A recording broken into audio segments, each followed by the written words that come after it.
The following is a presentation of the Matt Talk Podcast Network. You are now tuned into the PA Power Podcast, College Edition, featuring Rob Waltko and Joe Youngblood. PA Power Wrestling. Pennsylvania is wrestling.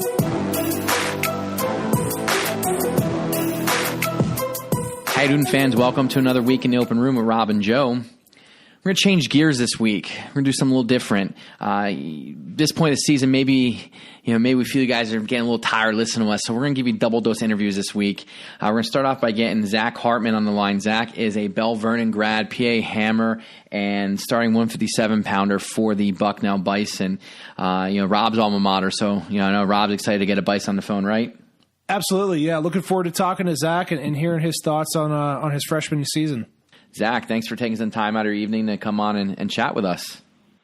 Hey, I appreciate it. Zach, first question.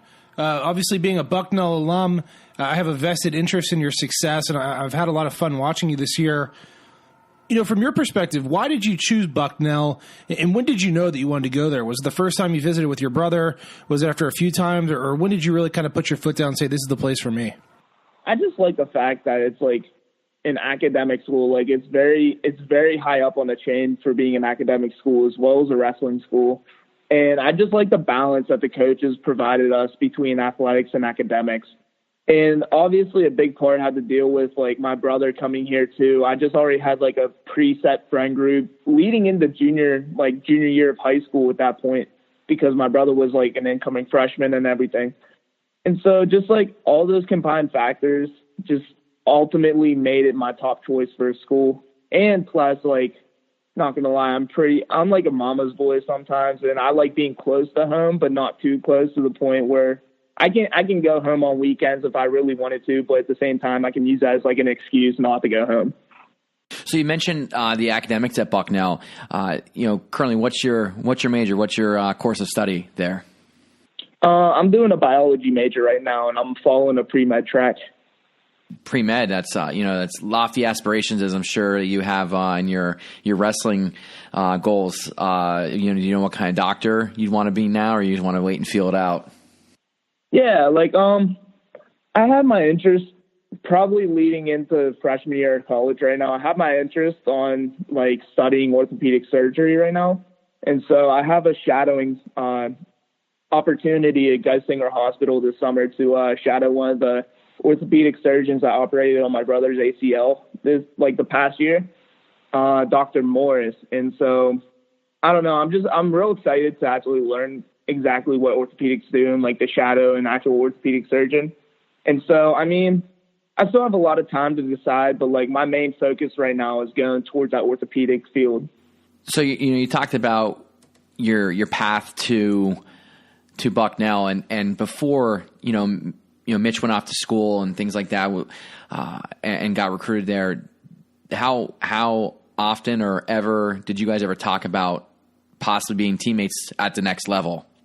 No, we always joked around in high school. We always had that brother attitude towards one another. We'd pick on each other and everything, but we always had each other's backs, but we never, I don't know, we always messed around saying nah, there's no way I could go to the same college as you. But after he left for 2 years, I was junior year of high school and senior year of high school, I just started to realize how much of an impact he had on my life, and actually gave me drive to do my best in the athletics and everything like that. And so whenever it came time to decision, I was really kind of set on going here because of him, also as one of the factors.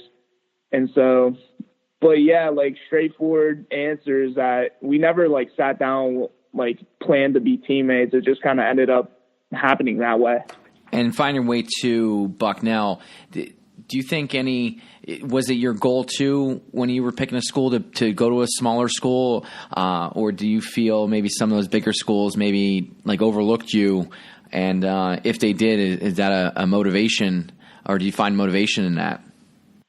Yeah, just growing up, I was always taught to value that I wanted to be in a situation where teachers knew me by first name, not by like a student number or anything like that.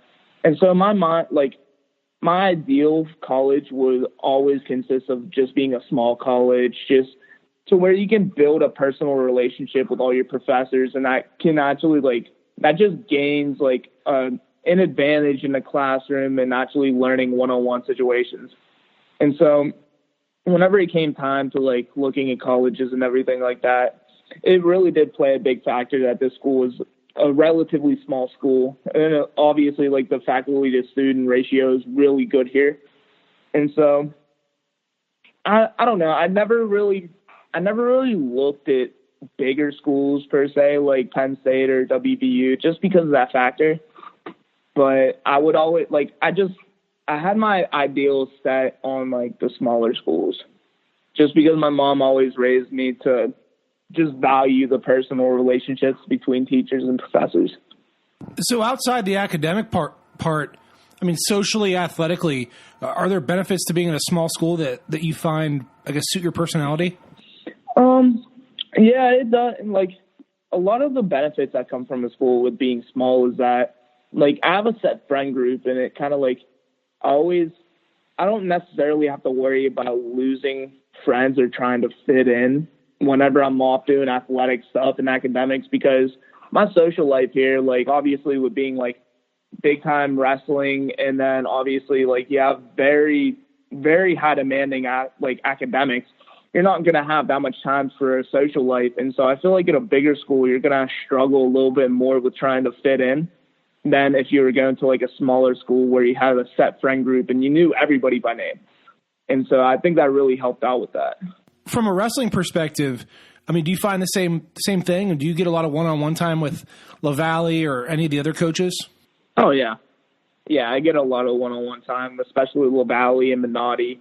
Like, actually today in practice, like I'm getting ready for EIWAs, obviously.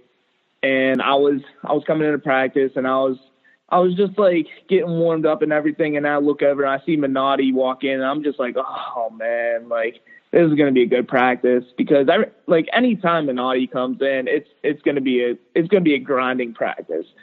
But like one-on-one time with LaValle, that's always been like, that's basically where I get all the bread and butter for my wrestling this year. And so like ever since even coming in a little bit during the summertime, and then all throughout preseason, all throughout the season, I've been having one-on-ones with LaValle, and he would always teach me little pointers and like just the basics and fundamentals that I really need to just achieve the high goals that I want to achieve.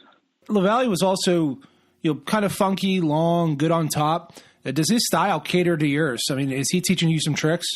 Yeah, he's teaching me some tricks, definitely. Like, there's still some things that he does that just completely discombobulates me. But you know what? Like, I'm learning. It's a learning process. You're never done learning. And so he always has something new up his sleeve that just, like, gets me a little advantage over someone that I'm wrestling. And so it's a very valuable resource to have. Zach, what is it about your style that translates so well to Division I, coming out of high school? I feel like kids in D1 wrestling, they come in, they're really tense, and they feel like they have all this like pressure on their back. And I remember telling LaValle one time, like during Midlands actually, that was like the best I ever felt, because I felt like my style correlated with like being pretty successful so far in D1 wrestling, because I don't feel pressure. Like I'd be talking to LaValle normally before my match, and there'd be points, like especially in Midlands too, like he'd have to tell me, hey Zach, like you should probably get ready right now, and I'm just like nonchalantly talking to him. And so I feel like some kids take this more as like, obviously you want to treat it like business, you want to get the deal done and everything, but I feel like some kids just don't know how to like relax a little bit when they wrestle. And I feel like my style just kind of like allows me to relax and like just take in all the moments, and then I'm like able to reciprocate on anything that the opponent tries to do. And so I just feel like that part of my style really correlates to like successful D1 wrestling. So then, is it safe to assume on my part or any listener's part that you're not overly surprised at the success that you've had up to this point? I would a part of me wants to say that I'm surprised, and part of me wants to say that I'm not surprised. It's like, obviously going into college wrestling, I always want to be like an NCAA champion. But just like, if I'm surprised with the amount of achievements and accolades I've gained so far, then I feel like I haven't put in enough work because I'm surprised by it. Like, I know every day, like at the end of the day, especially at the end of practices and stuff, I'm always beat down because I just put 110% into every single day that I'm here. And so I was always just taught that the results will come, just like suffer the work now and like sacrifice today for tomorrow's betterment. And I don't know, that's the point where I'm just not really surprised by it. I don't want to sound arrogant or anything like that, but I know the work that I put in and I know the results that the work's going to give me. And so I just plan on keep putting all that work in until I get my goal.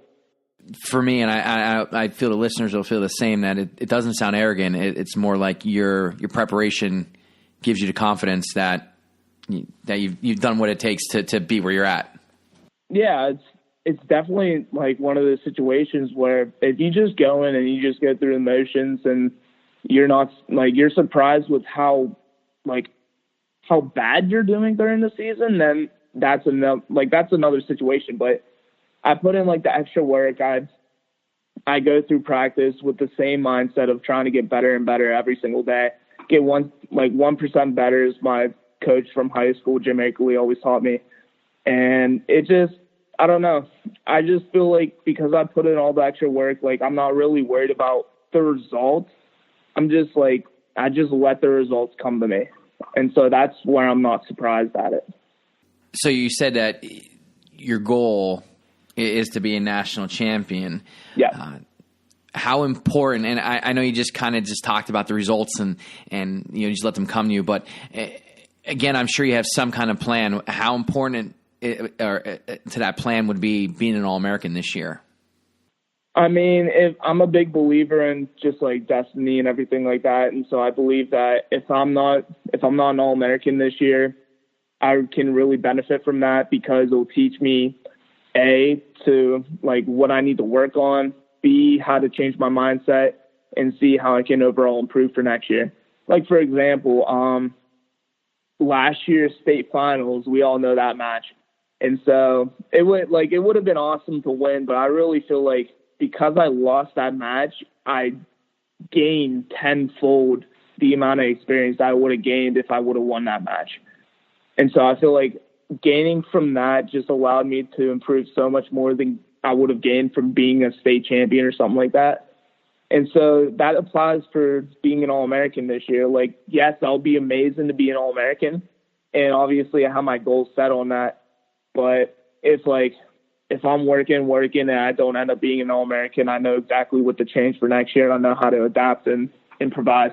You mentioned that, your personal goal for your team, for your program. How important would it be for the Bucknell program for you to be an All-American this year? Oh, that'd be awesome. It's one of those situations where if I'm not going to do it for myself, I have to do it for the program because they put all their trust in me and they put so much time and energy into me that I would feel like I'd fail them if I don't fulfill what they want me to do. And I'm not saying that in any sort of bad annotation or anything like that, but I'm just saying I think it'd be amazing for me to All-American for the program and to finally get Bill Graham the results that he wanted out of the program when he reinstated it. And so especially with being an NCAA champion, that would be amazing. That's one of his lifetime dreams, is to have Bucknell actually produce an NCAA champion. And I feel like that'd be amazing to have that title. Zach, for our listeners that don't know who Bill Graham is, you want to take a second and let them know who he is? So in short, he's he's basically the benefactor of Bucknell wrestling. He's the one that reinstated the program and actually gave wrestling program here the life that it needed to. And so he's the one that donated like the wrestling facility. He's the one that brought the team back together and basically structured it all back for the wrestling program to be here today. So Zach, you mentioned, learning from mistakes or learning from losses. That state final, you're about a year out. The state tournament's in Pennsylvania this week. What was the biggest lesson that you learned in that match? Biggest lesson I learned is that no matter how hard you work, there's always more work that you can put into it. And I remember one of the interviews, like one of the post interviews, one of the biggest things that the reporter after the interview took away from that was that, like, how are you able to maintain composure more than anybody else so far? And it's just, I don't know. I was able to, like, learn how to deal with the circumstances that are dealt, because you're not always going to be able to alter that. And so, like, as my coach always taught me, and I was little, obviously, Jim Akerley, again, he's the one that basically got me here today. And so he always taught me that whether you win or lose, always treat it the same.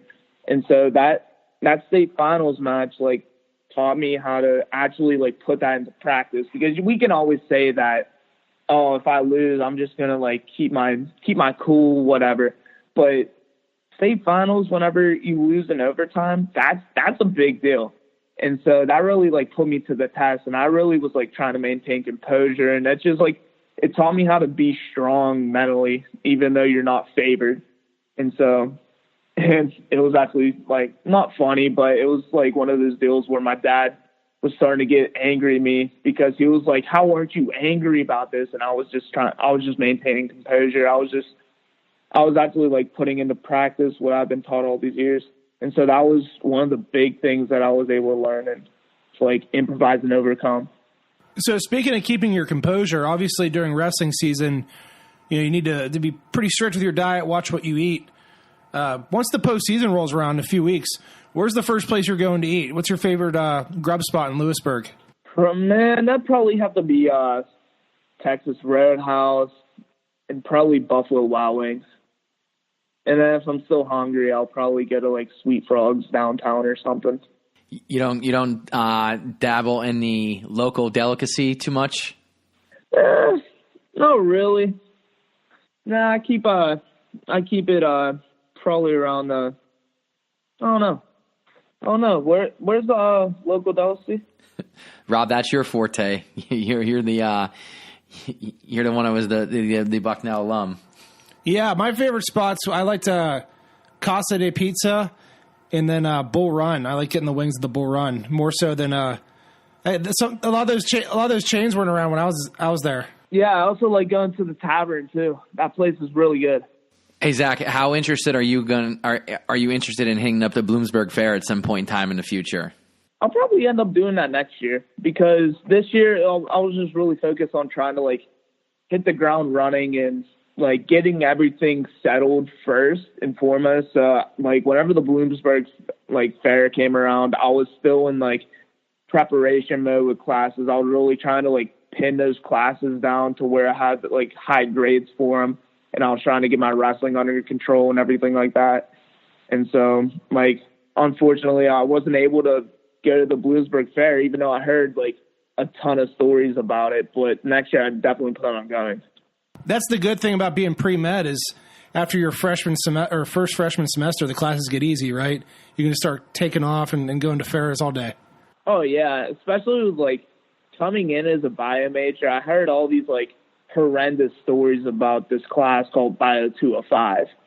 And I was just hearing it from all the kids on the team and, like, all the kids that were pre-med track, I was just really stressed out about that. And so I was really trying to focus on nailing that class down. So, Zach, last question. You get the next Zach Hartman on campus.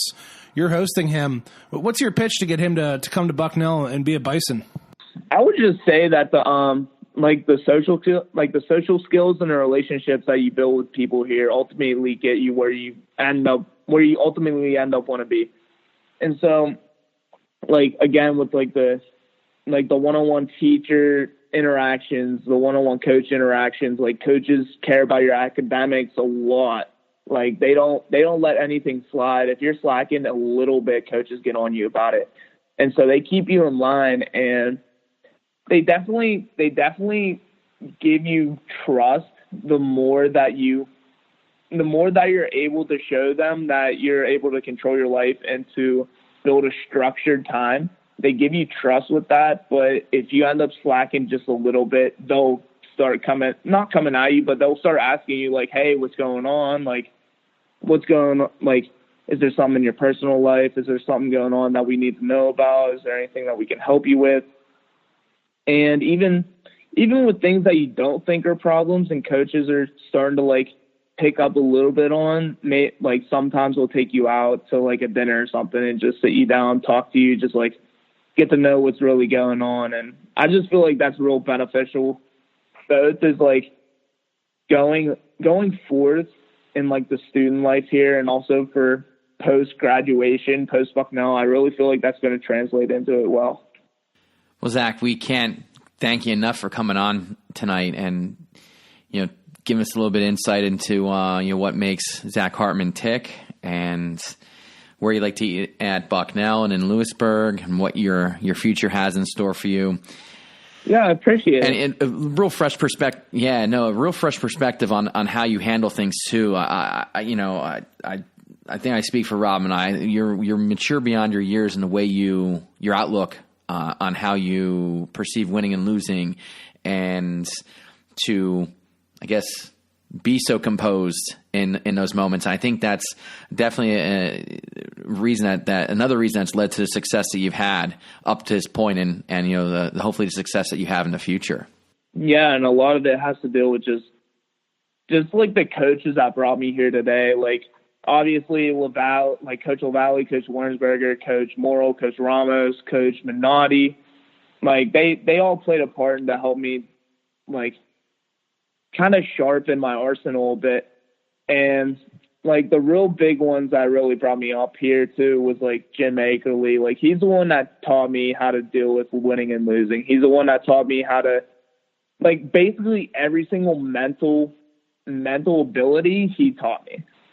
And obviously the coaches in my high school too, and the coaches, like, leading up to high school, like Coach Tim, and then in high school you have, like, Coach Doppelhauer, Coach AJ, Coach Bove.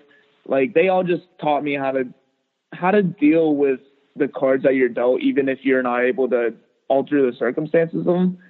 And whether you win or lose, they ultimately taught me to, like, treat it the same way as if you won, if you lost, or vice versa. And so I'm not a person that if I would win a big match, I would flex on the kid. I really don't believe in that. But I'm not a kid that if I lose, I'm going to break down and cry on the mat. Like, I'm just going to keep my composure and treat, like, my ultimate goal is that if you see me walking off the mat, I don't want you to be able to tell if I won or lost.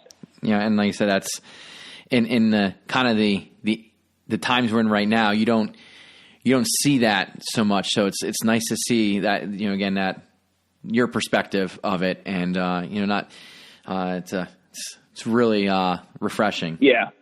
It's not like I'm not having fun at all with the sport. Like, I'm having so much fun with it. It's just the fact that it's business. You don't want to show your emotions on the mat, because once you start showing your emotions, then people start finding out your weaknesses. And so I'm just a real big believer that walking on and off the mat should be the exact same. We need more guys like you adopting that mentality. Just an FYI. Opinion of my own. So, Rob, you got anything else for Zach here before we let him go? No, just thanks for coming on, and good luck at Easterns, man. All the Bison alumni and fans will be cheering you on. Yeah, definitely. Hey, I appreciate it, guys. Thank you. Thanks again, Zach, for joining the show. We really appreciate it, and as always, we wish you nothing but the best here from PA Power Wrestling. And up next, another Pennsylvania Hammer. Native of Franklin, PA, I believe, Scott Moore, coach of the Lock Haven Bald Eagles. Definitely looking forward to talking to Scott and hearing about the Rise. That's what they're calling it out there in Lock Haven, Matttown, PA, and he's doing a phenomenal job. Joe, anything you want to say before we get Scott on the line? No, I'm looking forward to it. I just, how often have we talked, and especially you, are real big on the social media aspect of that program and what they're doing to promote themselves and being a smaller school. So I'm real excited to get him on the phone and hear it right from his mouth about how they get things done and how they're achieving at a high level, given being a smaller school. All right, everyone, joining us on the line right now is Lock Haven University head coach Scott Moore. Scott, thanks for taking some time out of your evening to come on and chat with us. Hey, no problem. So, Scott, first question. You and your brother both were pretty tenacious competitors, guys that were at Penn State, pinning people left and right. And you split off. Your last year, you ended up going to Virginia. What's the story behind that? Was it purely educational? Were you looking to get a certain program or what? Yeah, I mean, it was, one of those decisions as a 22-year-old.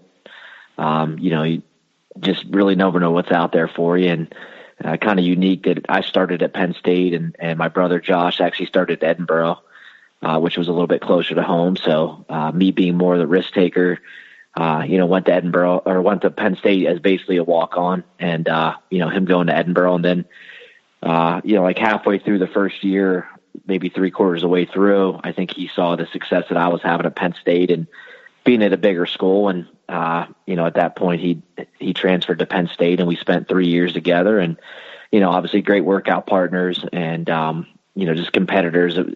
Being a twin, it was something I think we had a big advantage over everybody else, just having a built-in workout partner and someone to compete against and, hold, tough love and hold each other accountable. And, but yeah, after my 4th year, I was graduating and, kind of got that itch to move on and, loved Penn State, loved Happy Valley. And, it was just kind of one of those decisions at 22 years old. It was just, hey, I'm looking to, go to grad school somewhere. I want to start over. Had wrestled a lot of matches that year. I think 63, 64 matches and, had won Big Tens and placed 4th at nationals and, knew that I loved competing. I mean, that was one thing that I knew, always loved wrestling, open tournaments, loved competing all the time. And just kind of saw that passion, as far as just being at Penn State, dropped a little bit. So, listened to, some of my mentors and some of the guys that I'd worked with and explored, a couple schools and really wanted to be under the radar, being at Penn State and having all the exposure and competing in the Big Ten and feeling like that, I wanted to go somewhere and just start over and help a new program out. And, at the time, Lenny Bernstein at Virginia had got a hold of me and, some other connections, through that program had reached out and, ended up being the perfect fit. And, you never know where you end up and, what you start and what you get into, but it really started kind of a new trend at UVA with, going down there, having a good season and, being able to compete and really start over again is kind of what it felt for me is start a new conference, new teammates, new coaches, and, some really good coaches down there and Pat McNamara and, Lenny Bernstein, Jim Stanek, and, Danny Felix was, a guy that had come with me from Penn State. So, just a new situation, new environment, and, just something that you can control. At Penn State, there's big school, a lot of fans, a lot of people, a lot of distractions, and a lot of friends. And obviously my brother was there, but kind of as a risk taker, went down there and started over and really separate myself from, everything that was going on and just focus on wrestling, focus on wrestling and getting better and working with good coaches. And, it kind of all spiraled that way and all great things, had a great season senior year and ended up joining the staff shortly after nationals and, ended up spending 6 or 7 years there as a coach and worked with Steve Garland. After my 2nd year, Steve Garland got the job and worked closely with him for the last 4 years and really was able to build Virginia up. So, just the opportunity to, start over a new environment, new teammates, and then, a huge opportunity to join the coaching staff and work my way up and, help build a top 15 program, an ACC championship program. And I think some of the relationships and that I built with the alumni and teammates and just expanding upon the network that I already had from Penn State, was important for me and definitely helped me in my career moving forward. And, looking back, it was one of those decisions where, a lot of people ask, but, ultimately you're young, you have something on your mind, and it's more about how you respond to it and the decisions you make and what you make out of them. And it, it worked out to be a great decision, and still have a lot of fond memories being down there for 7 years in Charlottesville, and helping them get the program going. And obviously Coach Garland's doing a great job with the program now, and being an alumni, still a big fan. So, but yeah, that's sort of how everything worked out. And, we're happy to be back in Pennsylvania, but definitely enjoyed our time down in Virginia. So you mentioned right away jumping into coaching. Was there ever that itch to compete, or were you finished after you got done with college? You're ready to move on and, help others instead of helping yourself? Yeah, I mean, a little bit. I competed a little bit, but being on staff right away, starting off as a second assistant, and then, I think within 9 months or a year, moved up to head assistant. So I competed a little bit with Sammy Henson and Danny Felix and Joe C, and wrestled in 4 or 5 of the tournaments across the country, and had some success, but had a reoccurring shoulder injury, and that's kind of just set me back. And I realized that I was there to coach, and my passion was in coaching. And early on, even in my second or third year coaching, interviewed for a couple of head positions, and really realized if I was going to climb the ladder and make a difference in a program, that it would take 100% commitment.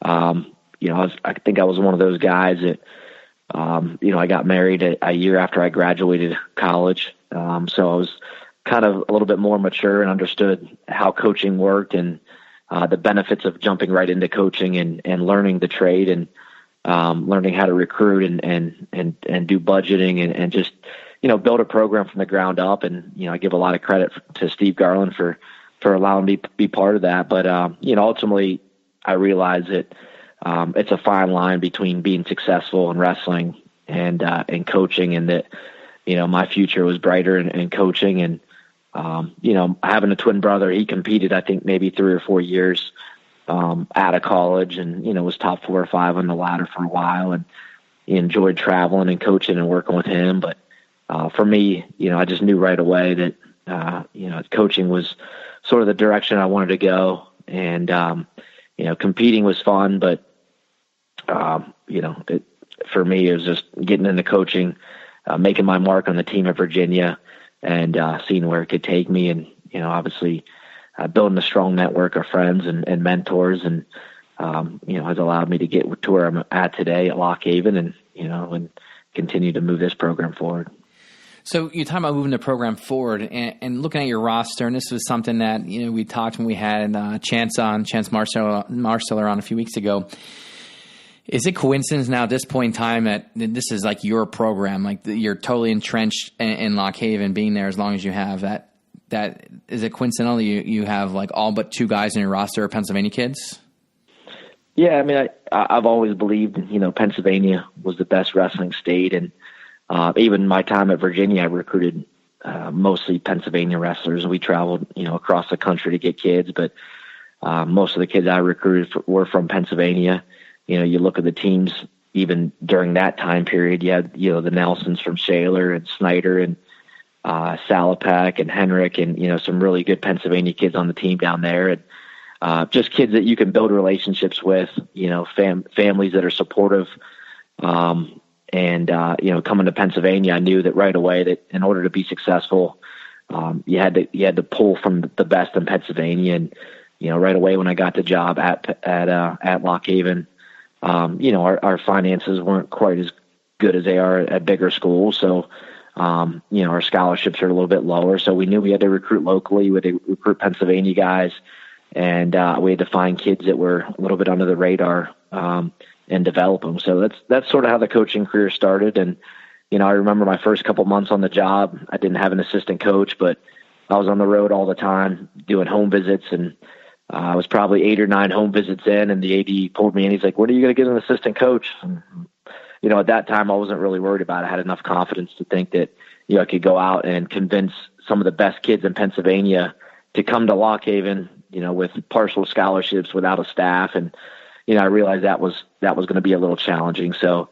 we eventually put a staff together, and it's really got out there and knowing the types of kids that we needed at Lock Haven, being the setting that it's in, and the type of school and type of majors that we offered, and the expectations that we had based on the history of the program and the tradition that Lock Haven had for Mat 10 USA. We wanted to bring in kids that wanted to compete and wanted to get to the next level. So that's sort of how we started it. And Steve Fittery was my assistant for the first couple of years, and we brought in some great kids, some great recruiting classes, and now we're seeing those guys take the mat for the Bald Eagles, and that second recruiting class we had really paid dividends. And those are the guys in our program now. They're redshirt juniors and guys that are just tough. Guys that come from a lot of different backgrounds that have blended together and created a really strong chemistry, at Lock Haven, and really started a new tradition here. And so there's been some tough kids over the years, and guys like Danny Neff, who's coaching at Navy now, Fred Garcia, who's coaching at Binghamton, Bobby Ream, who's also down at Navy. So we've had a lot of guys that came through our program and now are coaching. So that kind of tells you what type of kids they are and how much they enjoyed the experience of competing in college. And so it sort of gets better every year with the development that we have with our student athletes, and we continue to pull some of the best kids in the state, and find some of the guys that were a little bit under the radar, guys that were maybe 5th or 6th or 7th in the state, that are still hungry, that are still ready to compete. And you put them into a program that's growing, it's developing, and that has some expectations to create All-Americans and obviously national champions, national finalists, and you get the support of your alumni and your administration, and good things can really happen. And that's what we've seen over the last couple of years, and things have really come together. But ultimately, we got a lot of PA power in the room. This year alone, freshman class, we have 4 PA state champs, some runner-ups, a couple third-place guys as freshmen in the room. So, the future continues to look bright. But, we have that core group of guys in the room right now, the redshirt juniors. And then, as you mentioned, Marsteller and Haynes as our only seniors, doing a pretty good job leading the team right now. And it's fun. It's been a work in progress, but PA is kind of where our loyalties are. Not that we won't recruit out of state, but I feel that our best chances to succeed, with the money we're working with and the tradition that we have, is going out and getting the blue collar guys that are gritty and tough on top, and they understand that's going to take a total commitment to get to the next level. And with that, you build a lot of great relationships with the families that they get to go through that process and see their sons achieve a lot of success and be part of some really good teams. So you mentioned assistants and how you started out, you didn't even have one, and you had Steve Fittery come on, and now you have Ronnie Perry and Carr. And how important is it finding those right assistants, and how tough is it to do it on top of that? It's super important, and it is challenging. It's funny, you always think, a lot of people, there's a lot of people that be interested in coaching at the Division I school. Lock Haven's a great place to live, very affordable, but it definitely challenging. When you're out looking for a staff and you're trying to find somebody that understands the total commitment. And obviously it's not the highest paying job, but it's not bad either. And these guys, you want to find somebody who has the same passion, the same work ethic, and the same goals and visions as you do. And we've been pretty successful doing that. And sometimes there's bumps in the road. You gotta train guys, and you gotta figure out what their strengths are. And but certainly that's been one of the biggest accomplishments, from a head coaching position, is keeping your staff around, developing your staff, and getting the guys that understand how things work. And over the last 3 or 4 years, we've been able to just really build up one of the better staffs, and just passionate guys that understand Lock Haven wrestling, understand competing at a high level, and the commitment and discipline that it takes to develop All-Americans, and So it's been fun. Definitely one of those experiences where, as you become a head coach, you have this vision that you can go out and hire anybody you want, and you're going to have a great opportunity to put a complete staff together. But at Lock Haven, we have one full-time assistant coach, and over the years we've continued to build our support and been able to fund a few positions now. So that's been important. Obviously, training partners, RTC partners, guys that are in the room pushing younger guys that are be able to push our athletes, connect with our student athletes. I mean, that's the big school model, and we want to take after that model. Obviously, it's a little more challenging and at the small schools, but you mentioned Nate Carr Jr., you mentioned Ronnie Perry, Rob Weichel, guys that have been part of the program, Bobby Ream, Austin Miller, all these guys are still in coaching, but those guys have been a big part of filling the gaps, in the room as workout partners, as guys that, have great minds of wrestling and that have allowed us to continue our climb, obviously to the top of the EWL, but into the top 20. And, guys that have a history of success. I mean, Nate Carr's whole family's very successful in wrestling. Ronnie Perry, new on staff this year, has been a huge asset to our program. Just a guy that obviously understands taking 7th in the state, and now, an NCAA finalist, and a guy that just connects well, pushes the guys hard every day, loves coaching, loves being in the room, but also can pick up the slack in the office with some of the things that we're doing at Lock Haven, with some of the different things that we have to do as a small program. Loves that side of it. And so, yeah, it's taken a few years, I guess, to put the what I would say for a small school, the perfect staff together. Guys that are good in the office, guys that are good at marketing, guys that are good at recruiting, and guys that understand the big picture of coaching in a small school. And, I can see our staff now, obviously being in a small school, but competing and beating top 15, top 10 programs with our staff and our budget has been pretty impressive. Hey, well, you mentioned these guys and your coaches and Ream and Perry and Neff and guys that have wrestled Garcia and the guys you have now. Do you ever think about like your coaching tree? And if so, like, does that do you I guess take pride in guys that have wrestled for you or that have coached with you, maybe taking things they've learned and finding success of their own? Like, is that something that you think about, or is it just something that you don't really think about that often? Like, is it as important to you to develop your coaches and your wrestlers and see them have success as well, just as much as it is to develop your wrestlers? Yeah, I mean, it's cool anytime you work with somebody for 5 years and they still have the passion to go out and coach. I mean, being a Division I wrestler, especially at a school where you got to fundraise your money, you got to run tournaments, you got to constantly working to build your program. So those guys that can make it through 5 years of the grind are going to be successful, and the guys that go into coaching, have a lot to offer. They've seen it. They succeeded at the highest level, but they've also been part of building a program. And, Danny Neff's he's a great example down at Navy, was my first All-American as a coach. But just a tough kid, just a grinder, a guy that loves wrestling, has come back and given back to the university, in a lot of different ways. His family's very supportive, and, Freddie Garcia up at Binghamton, he went to grad school at Cleveland State where my brother was at, and then got a full-time position at Binghamton. It's great to see, I think, as a mentor for these guys, when you see them out there coaching and you talk to them at tournaments, there's a lot of value in that. And getting those guys back on campus every now and then as alumni is pretty cool. And, also just picking their brains too, is, from their experiences at Lock Haven, things that they like, things that they think could be changed, and seeing how they're implementing that at the schools that they're working at. I think shows that Lock Haven's a great place. We develop, great student athletes, great coaches, great businessmen, and guys that are, ready to take on the world. And, the biggest thing is what we do at Lock Haven is a lot different than what I think you see in a lot of big schools. We essentially build our scholarships from the ground up every single year. There's no given allotment. It's not the bank account's not replaced every year. It's camps, it's clinics, it's tournaments, it's golf outings, it's private donations. And these guys understand the value of $1 a little bit better than some of the other kids that are coming out. They understand hard work. They understand the commitment it takes to build a program.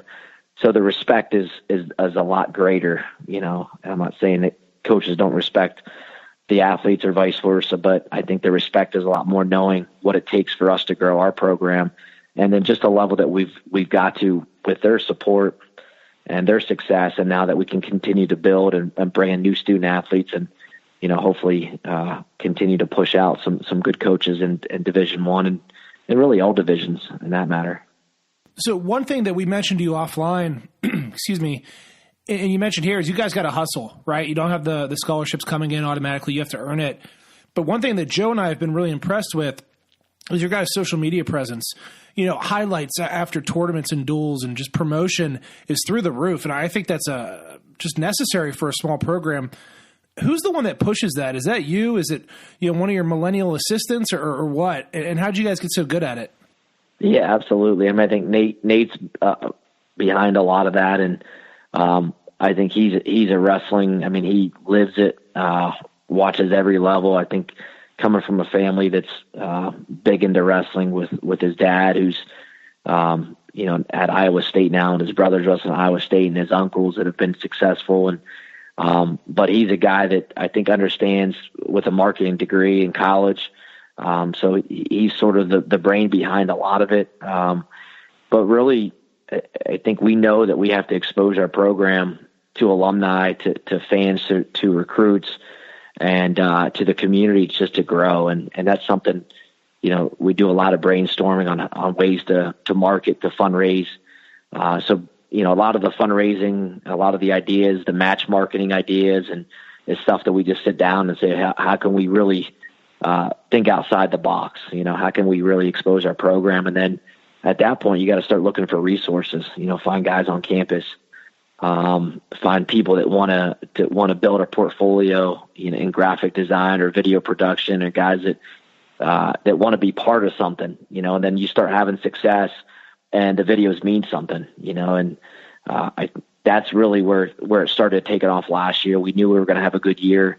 I think you promote it. You send a consistent message across the board to your athletes, to your administration, to your fan base that, the slogan, "The Rise," was born. And at that point, the belief that we were going to have a great year was driven into our guys. And, we started from the beginning of the year just documenting our trips, from the Black Knight tournament all the way through PSACs, through the Southern Scuffle, and then all the way through the year into the NCAA tournament, bringing extra guys, spending extra money in our budget, raising extra money to bring video guys, to bring social media guys to the national tournament. And you see those videos that come out, and it's pretty cool, knowing that you got a couple guys they bring a 27-inch Mac computer with them to the national tournament in the hotel room. And after sessions, before sessions, they're working on videos, highlights, they're working on edits. And we just knew from our perspective that with success, we'd have to put it out there to the public, and it was going to increase our following and increase our network. And, we had huge success with that, and then huge success with the way we finished the year. And knowing that the history of the program had been really strong, but there's been some down years.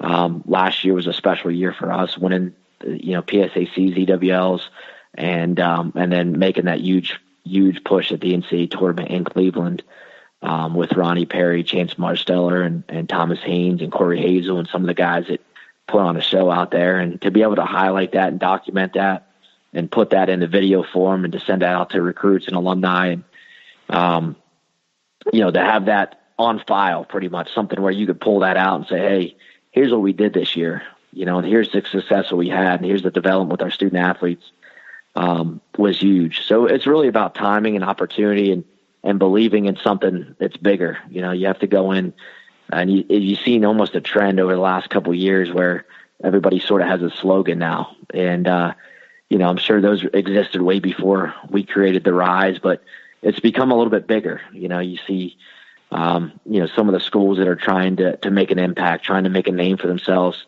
now coming up with slogans and pushing it. And it's a great idea. It's a way to create a following, a fan base, and to create sort of a movement, and the same idea as marketing a whiteout or a blackout or whatever, the events that you're promoting. That was one of our breakout moments last year. We had the whiteout against Rutgers, and leading up to that, we might have had 1,000 people at the field house. And we came up with this idea that, we're going to call it a whiteout, which is pretty common in football and basketball and other sports. And the perfect storm, really, with a lot of side stories, was Scott Goodell from Rutgers, a Lock Haven alumni, come to the field house. Rutgers being a top 12 program, Chance Marshall's debut, in a Lock Haven singlet. So we just created a lot of side stories and really pushed it hard. And we use ARM software, which is a huge software database, mass marketing communication tool that we use. And it all blew up, so we're pumping it out to coaches, inviting elementary wrestlers, and just all the gimmicks to get people in the field house. And, next thing you know, we had 2,500 people in there, and a big win over Rutgers, who was maybe number 11 at the time. And so that sort of started, that a lot of the excitement last season, and we've been able to continue that momentum and the social media presence and just getting that out to our alumni and getting that out to people to understand what it takes to be successful. And it's been fun. I think every week we're coming up with different ideas, and you don't want to overpopulate the social media. You don't want to put too much information out there where people become numb. But at the same time, when there's excitement, when there's progress, when there's success, I think it's a great time to push and get people watching what you're doing. So circling back, you talked about earlier, you said when you competed and your last year at UVA, how many matches that you wrestled. Something Rob and I talked about in our preseason preview of Lock Haven is that we noticed the amount of matches that your guys wrestle, and there's really no competition that you don't get them in. Is that kind of part of like your philosophy? Like you want to get them as many matches as possibly battle tested? Yeah, I think it's part of its location, and part of it's a mindset that, in order to be the best, you got to compete. And the other aspect is just understanding how the allocations work within the NCAA. So, I was fortunate enough early on to be part of that process when I was at Virginia, understanding, the three criteria, the three prongs on how you get to nationals. And, obviously win percentage is one of them, RPI is another one. And there's certain things that you can control. Whether you have a freshman or a senior, there's certain things that you can control within, your competitions. And the more you compete, the more opportunity to get better, but the more opportunity to get wins. So I think we've done a good job of, just getting our guys out there competing. And I think a lot of coaches would agree, the more you can get your freshmen exposed to competition, the better off they're going to be down the road. And it started off, almost as an internal competition. I know back when Coach Fitter was here, and we pushed our guys, hey, you could get 40 matches in a season. And we truly believe that if you're focused on competing every weekend, you're more likely to be disciplined. You're more likely to be consistent in your training. Your mindset's going to just get stronger. As you're developing guys, I think when you're getting guys that are 4th, 5th, 6th, 7th in the state, they haven't hit their peak yet. And the only way you're going to find their peak sooner is by pushing them into competition, and that was one of our, initial reasons for doing it. I think early on, as we built the program, is if we could get guys 40 matches, even if they lost 15 or 20, we knew the next time they stepped on the mat, they were going to be better.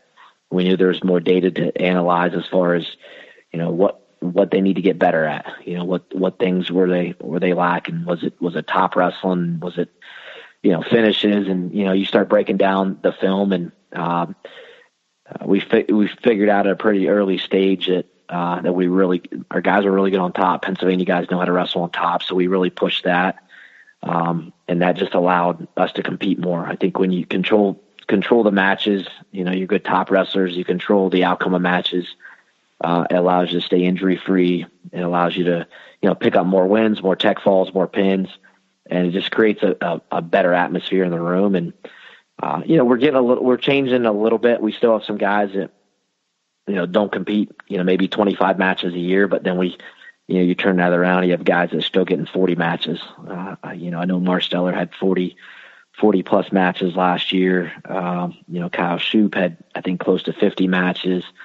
But those are the guys that they love competing, and they understand that the more you compete, the better you're going to get, the more confident you're going to get in all positions. And that was my mindset in college. I think my last 2 years, wrestling 115 matches in 2 years, and just really understanding every position that you got into, and just feeling like you're confident, whether you're on a single leg or a guy's in on your single leg, knowing where to go. And so we'll continue to push that. I think there's times when you pull guys back. We've seen that a little bit this year with a few guys on a team, with Thomas Haynes and Mark Steller, who are fifth-year seniors. And I don't think those guys need to compete as much, but it's about staying sharp. It's about staying hungry, and also making sure that every time you step on the mat, you're ready to compete. So it's a little bit different mindset than I think you're going to get at some schools. But again, when you're developing guys that weren't blue chip recruits, you got to find their breaking point. You got to find their strengths, and sometimes it takes a lot of reps to fix it. You got to do a lot of physical reps and mental reps to get to the point where you feel confident when you send a guy on the mat, if he has 70 or 80 matches, that exactly how he can win the match, how to coach him, and what the result's going to be. And that's kind of where we want to be with our program. Even if a kid's a redshirt freshman, we hope he has 50 matches into where we know everything, his background and his competitive history, to where we can find a way to get him to win. You took this job, and I'm sure you have different goals, and you don't need to tell us all what they are, but having All-Americans at this point, somewhat regularly, and the national finalist, do you think you're on the right track to building Lock Haven to even being more so a household name than they already are? Yeah, I think last year was a breakout year for us. Anytime you can, be in the top 20 as a small program, having a national finalist was certainly a bonus, and I think speak volumes about the buy-in of Ronnie Perry and what his development over the years, from what he came from in high school, and just his commitment to overall commitment. You almost need a platform and like a guinea pig to say, okay, well, this guy came in, here's what he did, this was his commitment level, here's what he did in the summers, and this is where he ended up. So he was sort of one of those guys, almost like a Dan Neff, who, same situation, came in and figured it out as a junior, was an All-American. So you need a guinea pig to come in and go through and get battle tested. And, as a coach, you need to get those feels and feel like, that, hey, this is the way we got to coach at Lock Haven compared to maybe some other schools. And, but it's just consistency really is what it comes down to. And those guys bought in, and it's helped the program move forward, from one All-American, to last year having 2 All-Americans. And, I think this year having a shot at a few more, with Marsteller, Haynes, and Hazel, and Shoup, and Fellman. And, it's fun how guys develop. They come in the program, and a guy like Alex Clucker was 8th in the state, and now he's a guy that, is EWL champion, a guy that it's fun and to coach him. It's fun to see him compete. Guys like Corey Hazel, who, almost upset the 5th ranked wrestler in the country last year at Nationals from Michigan. So it's fun to, you bring these guys in and you tell them you believe they can be All-Americans and national champions. And then, when sitting on the phone, 2 or 3 years into their career and they're in that position, where you think they should be. And they've bought into the process of being successful. And so it's great to have those guys that buy in and that live the lifestyle. And I think the biggest thing for us in recruiting is, it's hard to tell people and to get buy-in from recruits and parents if you've been coaching, for a long period of time, but your vision hasn't really come true, so it's challenging. Coaching's a tough position I think all of us have great intentions. All of us, hope to get to a certain point, but it doesn't go that way all the time. And so when you can sit back and say, hey, in 4 or 5 years, we've been able to build a program that was, only had 4 scholarships, maybe had 1 national qualifier to getting 6 guys, maybe 7 guys in the national tournament, developing All-Americans, and now getting closer and closer to being a fully funded program. to being a fully staffed program, to being a program that can get 2,000 people per match. That's definitely the direction that, my vision, when you take a program over, when you talk to people about what you want to do, it's always the perfect scenario. It's like when you start looking for a new car and, you have something in mind, but then you realize that it might be a little bit out of budget, so you got to compromise, at times, but in the end, you want to get to that finish. You set goals, you set values for your program, and you set initiatives, and eventually, for you to build confidence and kind of stay aggressive with your coaching, I think you got to reach some of those goals. And that's where last season was one of those years where you look back and if you're a part of the program, you realize how special it was, but I think a lot of people, guys like Tim Flynn, I think he recognizes, from his years at Edinburgh and the success that they have, how hard it is to get guys to that level, and the type of programs that we're in. And, but it's possible. And then I guess when you get there, it becomes more challenging on one front, but easier on the other, because then you got buy-in from administration, you got buy-in from alumni, you got more support. And, but then again, people want the repeat, they want the sequel. They want the next year to be just as good, the next year to be better. So it's just a continuous work in progress. But Lock Haven's definitely, the success that we've had over the years is compliments of our staff, of our alumni that have contributed endless finances, and the guys that come to wrestling camp, the people that come to our tournaments, and it's really a buy-in from everybody in Pennsylvania. And that's what makes it special. From Pennsylvania wrestlers to coaches from our alumni, it's Pennsylvania wrestlers and alumni supporting a small school in Central PA that's trying to do special things. So Scott, you gave us a lot of info there. A lot of good stuff about Lock Haven and talking about sitting down with parents and kids. I mean, anything else that you want to give us? We call it your pitch. When you have that blue chip on campus, or even that under the radar kid that you really think is going to be a stud. I mean, what are you telling him to get him to commit to the Rise? Ultimately, you got to go somewhere where you're gonna be part of something special, and you're gonna make a difference. And whether you come to Lock Haven and you're an All-American, you're a national champion, or you're just part of a team that creates a lot of success and a lot of memories.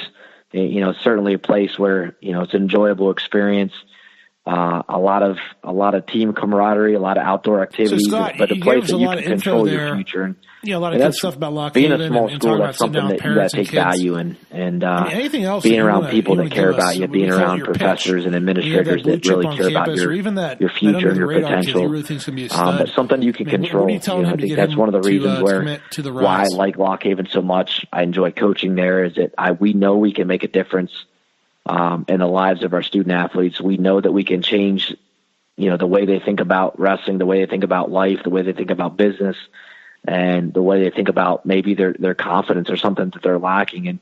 And you can control your destiny a lot easier at a small school. Obviously opportunities are a lot of opportunities at big schools, a lot of opportunities across the country, most of them obviously just as great as here. But it's been fun because we've seen guys just change their lives, guys like Chance Marsteller, guys that have redemption, that have transferred into Lock Haven, that have made a difference, but also guys that come from different backgrounds, guys that weren't as successful in high school are now making a name for themselves in college. And, with our match marketing, with our promotions, and, you talked about our videos and different graphics and stuff, but these guys are just as household names as guys that wrestle at Big 12 or Big 10 schools, and so that's what's unique about our program, is that you can control your future and you can make a name for yourself. And, ultimately we recruit Pennsylvania wrestlers so you can stay close to home and be in wrestling country year round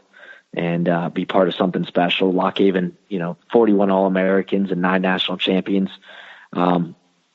Most people don't know that most of our All-Americans are from Pennsylvania, but we have a lot of guys that overachieve, guys that develop in our system, and guys that come away with great jobs and professions coming out of our school. And, that's really what we're most proud of, the overall experience the development of the guys we're bringing in, but just giving guys a voice, a name, and putting them on the map at a small school, and creating leaders, creating guys that are going to go out and be successful and give back to the sport or give back to whatever profession they choose.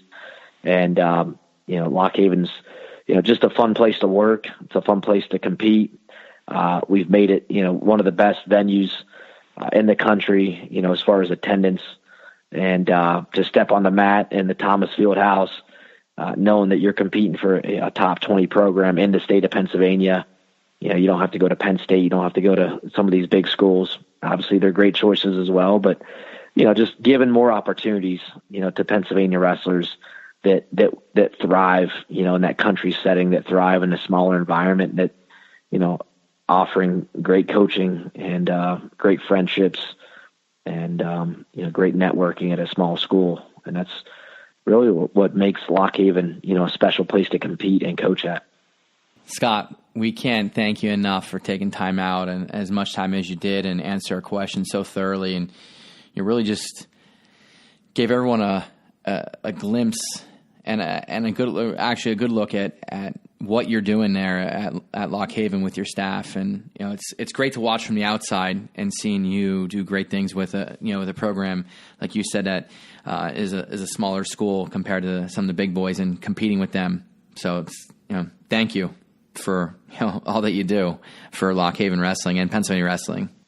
Absolutely. Well, I appreciate you guys having us on, and look forward to some successful years ahead and seeing some PA guys come to Lock Haven and make a difference. Thanks again for coming on, Coach. Looking forward to seeing your guys battle here in the postseason, and wish you nothing but the best. All right, everyone, that'll wrap it up for another week here in the open room with Rob and Joe. Thanks for tuning in, and as always, visit PAPowerWrestling.com for all your wrestling needs. Follow us on Twitter at PAPowerWrestle, give us a thumbs up on Facebook, and check us out on Instagram.